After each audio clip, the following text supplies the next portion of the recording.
Good afternoon. My name is Nathan Duggar, and I am here to talk about my meeting with the Mayor of Washington County, Dan Eldridge. First, I'll start off by asking about if he understood the demographic breakdown of our local homeless population here in Washington County. He went on to state that he wasn't confident enough to talk about it in detail, but he did know that there were a large number of veterans who were homeless here in Washington County. We also discussed the policies that our county has implemented to assist with the homeless population. He mentioned a few.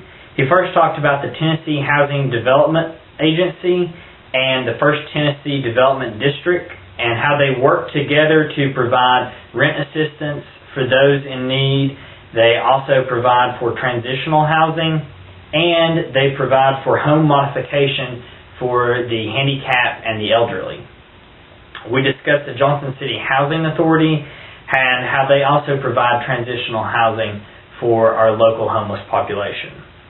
Another key factor that he talked about, which is something that they're in the works to get accomplished, is the local county farm that Washington County owns, which is located in Jonesboro.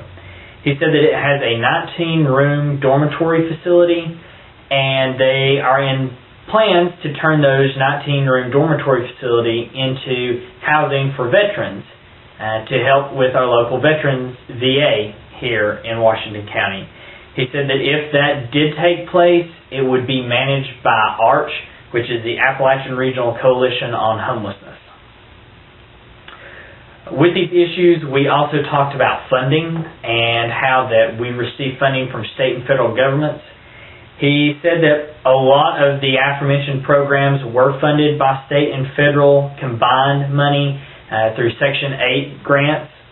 He said that most of the funding comes through the First Tennessee Development District, which all of the funding that we receive is managed by Sherry Trent, who is actually over distribution of all of the housing funding for Northeast Tennessee.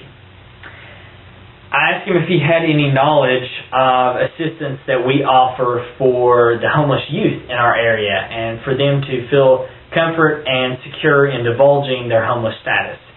He said that he wasn't very clear, that he had worked with the director of Washington County Schools and Johnson City Schools, and that they were really in charge of working all of that out, that most of the programs we offer are through the school system.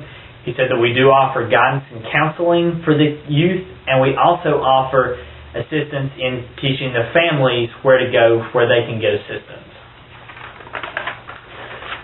In my time, we also discussed how food banks were important, and I asked him about how we as a county help our food bank. He said that we contribute to the Second Harvest Food Bank through donations of funds and through goods. He said also another key factor that he participates in through his church, and something to consider, that our other churches and organizations really impact the food banks, food pantries, and our soup kitchens here in the area.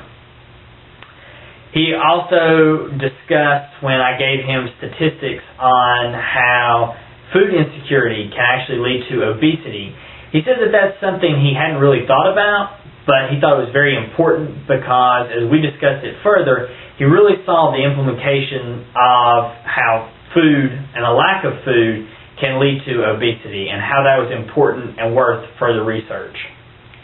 We discussed community gardens and how their factors came into play. I asked him what his role with the community gardens were, or what his knowledge of them were. He stated that he was not very familiar with any local community gardens in operation, but he did feel that it was a very important topic. He said that he knew the community farm, when it was originally purchased by the county, its goal was to provide for housing for the homeless, but also to have that farmland as well to serve for the same community garden type purpose. He said that this, however, fell through in the 80s when funding was cut and other issues arose. We also touched on the issue of poverty briefly.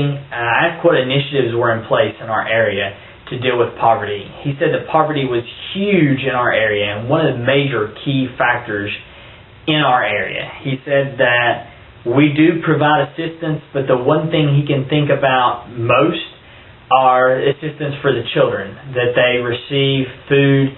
We provide funding for them to receive food when they're out of school during the summer, but they also get the 2 meals a day when they're in school. I had a great meeting with Dan Eldridge, and I felt that it was very successful, and I'm excited to see about what impact my meeting with him might cause on our local area.